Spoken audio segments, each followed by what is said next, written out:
In 2000, Netflix offered to sell itself to Blockbuster for $50 million. Blockbuster laughed. At the time, Blockbuster had thousands of stores, millions of customers, and one of the strongest entertainment brands in the world. Netflix was a small DVD buy-mail company with no stores and no dominance. 10 years later, Blockbuster was bankrupt. Netflix was becoming the future of entertainment. So what happened? Most people think Netflix won because it had better movies. That's not true.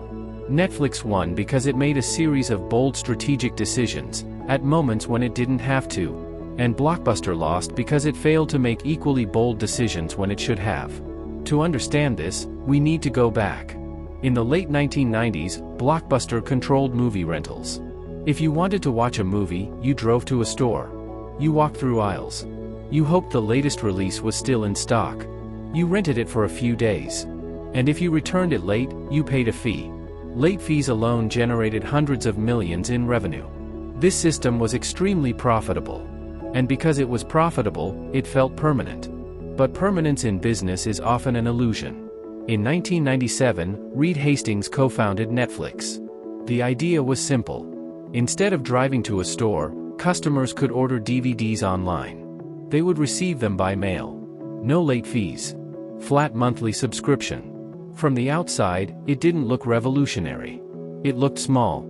It looked niche. Blockbuster didn't feel threatened. But here comes decision number one that changed Netflix's trajectory.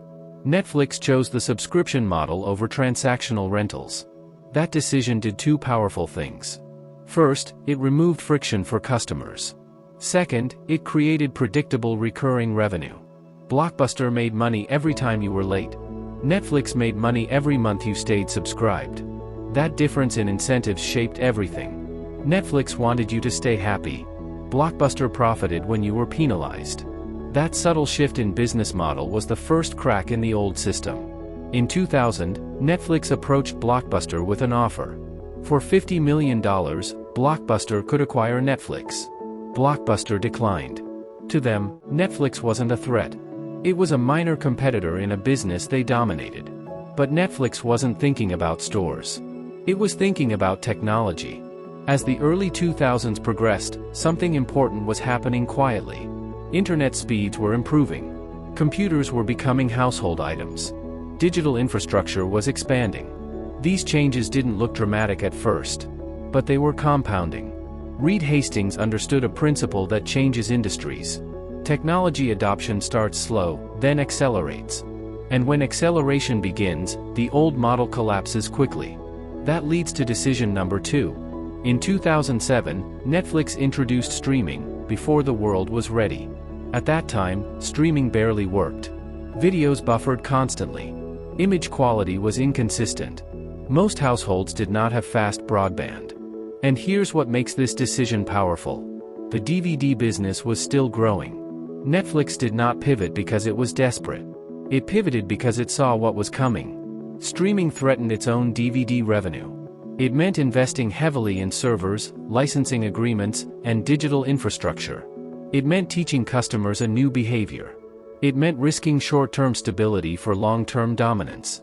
Most companies wait until their current model declines before investing in the future. Netflix invested while still profitable. That is rare. And that is courageous. At the same time, Netflix was collecting something far more valuable than rental fees. Data. Every click. Every pause. Every rewatch. Every abandoned episode. Which brings us to decision number three. Netflix decided to become a data-driven company. Traditional studios relied on instincts and executive opinions. Netflix relied on user behavior. It built recommendation algorithms. It personalized homepages.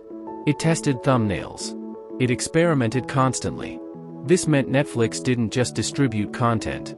It optimized engagement scientifically. Meanwhile, Blockbuster faced a dilemma. It saw streaming. It even experimented with it. But fully committing to streaming would destroy its store-based revenue. It would eliminate late fees. It would reduce foot traffic. It would cannibalize its own business. Blockbuster hesitated. Netflix committed. That difference in speed created distance. And in business, distance compounds. By 2010, Blockbuster filed for bankruptcy. Thousands of stores closed. A dominant brand disappeared. But Netflix was not finished evolving. Once streaming gained traction, Netflix made decision number 4. It moved into original content production. Instead of relying only on licensed movies and shows, it began producing its own content. This was risky. Producing shows is expensive. Failure rates are high. But Netflix had an advantage. It wasn't guessing what audiences wanted. It had years of behavioral data. It knew what genres were binged. It knew what actors drove engagement. It knew what story structures retained viewers. When House of Cards launched, it wasn't random. It was informed. When Stranger Things became a global phenomenon, it wasn't luck alone. It was data-guided creativity. This transformed Netflix from a distributor into a studio. From renter to creator. From platform to ecosystem. And that move protected it from rising competitors. Now let's pause and extract the lessons modern firms must learn. Lesson 1. Never let current profitability blind you to future disruption. Blockbuster was profitable until it wasn't. Lesson 2. Be willing to cannibalize your own business before competitors do. Netflix disrupted DVDs before streaming disrupted them. Lesson 3. Align your revenue model with customer happiness. Subscriptions reward retention. Late fees reward frustration. Lesson 4. Use data as a strategic asset, not just a reporting tool. Netflix used behavior to guide billion-dollar decisions. Blockbuster used history to defend outdated systems. The real lesson here isn't about DVDs. It's about courage during success. Most companies change when they are forced to. Netflix changed when it was comfortable. That is a very different mindset. The most dangerous phase of any business is stability. Because stability creates attachment. Attachment creates hesitation. And hesitation creates vulnerability. Netflix destroyed its own DVD empire before someone else could. Blockbuster protected its empire until it collapsed. One company asked, "How do we protect what we built?" The other asked, "What will replace what we built?" That difference changed entertainment forever. The companies that survive decades are not the ones that avoid disruption. They are the ones willing to disrupt themselves. And that is why Netflix didn't just win. It rewrote the industry. We study the decisions that build, and break, global brands. Subscribe to Brand Decisions. Because collapse is rarely sudden. It's usually invited. One decision at a time.